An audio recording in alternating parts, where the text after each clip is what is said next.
নমো কৃষ্ণ শংকৰ গুৰু হৰি ৰাম ৰাম হৰি ৰাম হৰি ৰাম। কলিৰ প্ৰভাৱ ৰাজবংশাৱলীৰ কথন তৃতীয় খণ্ড পদ। ৰামেৰি বেৱাচাৰ ধৰ্ম বেদৰ বিহিত কুল কিৰা একো নথাকিবে কলিত অনেক পাখণ্ড আশী ব্যাপীবে কদেশ লৈবে লোক পাখণ্ড জনৰ উপদেশ মেলচৰ চৰিত্ৰ হৈব যতৰা জাগন মিছা হিংসা চুৰ বৃত্তি কৰিবে প্ৰজা ধৰিবে চাৰিও জাতি আচাৰ সুদৰ হৈবে অল্প প্ৰমাণ শৰীৰ মনুষ্যৰ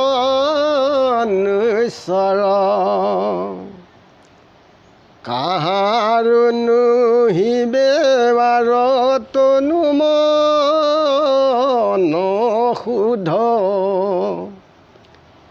ছাগ সম হৈবে ধেনু হৰিবে দুগ্ধ চাৰিও আশ্ৰমী হৈবে গৃহস্থ ৰণয় ভাৰ্যাৰ কুটুম্বে হৈবে সুহৃদ নিশ্চয় আত্মীয়নো প্ৰমাণ হৈবে ধান চুত চুত হৈবে বৃক্ষ সমিধ প্ৰমাণ বিজুলি চমক যেন চঞ্চল সদায় মেঘ সম হৈবে ককলিত পাই অধৰ্মে জুৰিবে বাসী ৰাইজনীৰ অন্তৰ হৈবে ধৰ্ম শূন্য গৃহ আশ্ৰমে লোকৰ পৰম দুষ্মহ চেষ্টা হৈব মনুষ্যৰ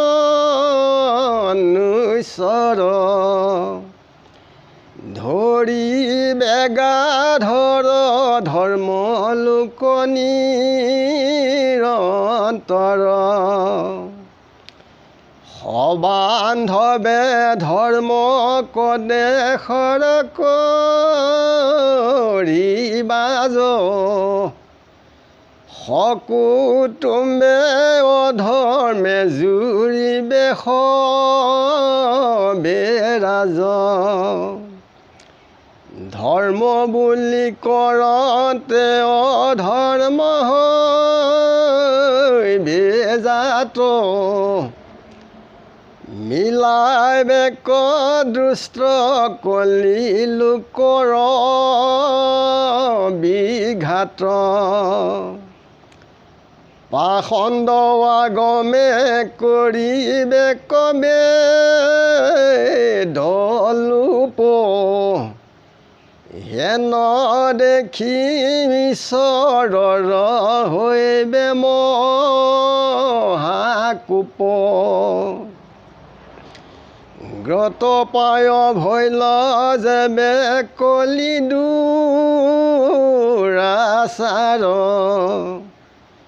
ভগৱন্ত হৈবন্ত আপুনি অৱতাৰ শুনা সভাসদ পদ মহাভাগৱত দেখা দেখা কেনে দুষ্ট কলিৰ মহত্ৰ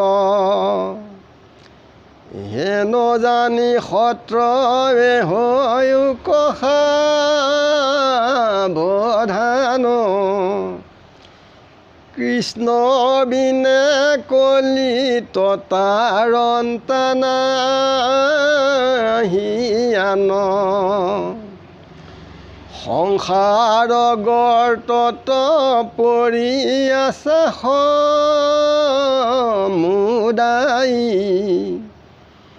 শ্ৰুতি জ্ঞান নষ্ট ভৈল বিষয় চিন্তাই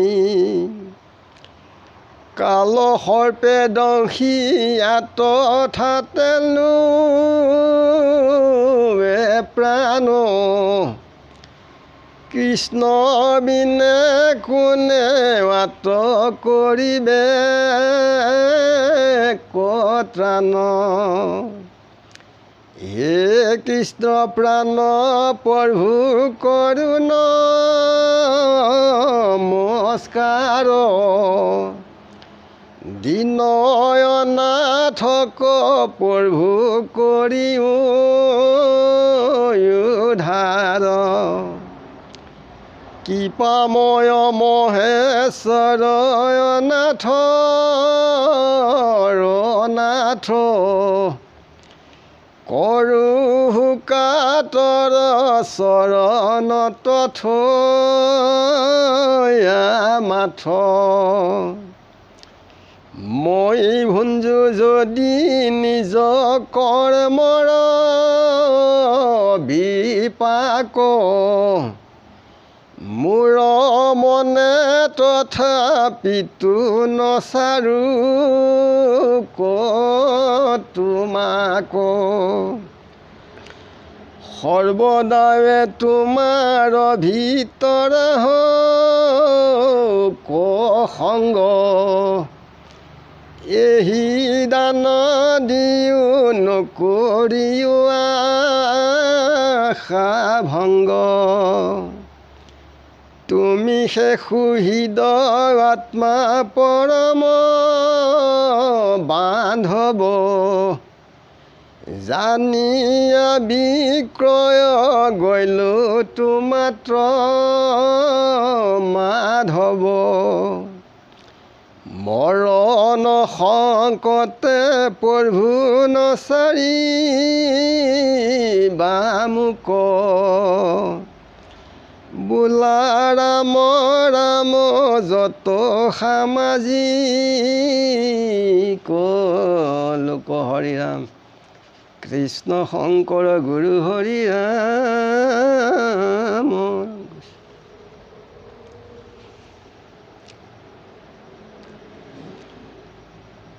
কলিত বেদৰ যিবিলাক বিহিত নীতি নিয়ম এই সকলোবিলাক কলি যুগত সকলোবিলাক এৰি পেলাব যে পাখণ্ডই আহি পেলাই এই গোটেই দেশত বিয়পিব আৰু পাখণ্ডৰ উপদেশে সকলো লোকেই ল'ব আৰু মেলচৰ চৰিত্ৰ ৰজাবিলাকৰ হ'ব কেৱল প্ৰজাসকলে জীৱিকাৰ নিৰ্বাহৰ কাৰণে কি কৰিব মিছা ঠগ চোৰ ঠগ প্ৰবঞ্চনা চলাহী বিশ্বাসঘাতকতা এনেকুৱা কৰিয়ে জীৱন এই বৃত্তি লৈ পেলাই নিজৰ পেট পূজা কৰি চলিব তথাপিতো চলিবলৈ উপায় নহ'ব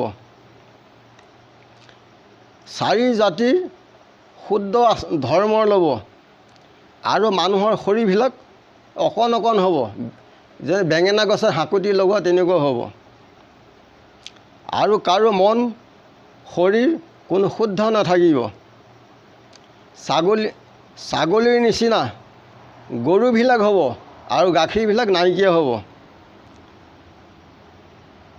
আৰু ভাৰ্যাইহে নিজৰ কুটুম্ব হ'ব, তাৰ বাহিৰে আন কুটুম নাথাকিব। যে ক'লৈ যাওঁ বোলে আমাৰ ঘৰলৈ যাওঁ, মাইকী মানুহে ক'ব, সেই কুটুমহে থাকিব, তাৰ বাহিৰে আন কুটুম নাথাকিব। যে অনুমাত্ৰ ধানবিলাক অকণমানহে হ'ব, তাৰ গুটি এটা হ'ব, তাকো পতানহে হ'ব।